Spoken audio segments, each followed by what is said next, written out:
Бокстан Ташкентте өтіп жатқан әлем чемпионатына қатысты кәсіби боксшы Садриддин Ахмедов пікір білдірді. Ол команда мүшелерін сұхбат беруден бас тартуға шақырған. Алдымен Садриддин Қазақстан бокс федерациясына өкпе назын айтқан. Балаларды дұрыс қолдаңыздар. Халық жігіттерді жеп жатыр. Балалар чемпион болғанда ойбай демей. Сіздердің осындай мелочтарға көңіл бөлгендеріңіз керек жоқ.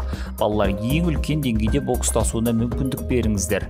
Бітпей жатып интервьюға шақырып, халыққа сыната бермей.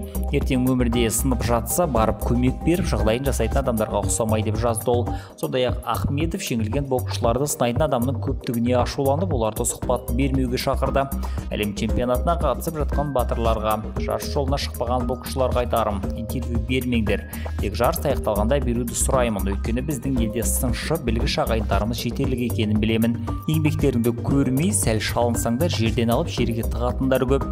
Интервью дымға да керек емес. Жігіттер не сөйлеп, не қойып жатқанын білмейді. Ішіндегі өкінішін айтып, қаншылап тұрған сезімдерін бөлісіп қойып жатыр.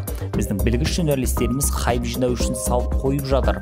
Өз еліміздің иттері қастарында жүргенін біліңдер. Сендерді қолдайтын адамдар көп.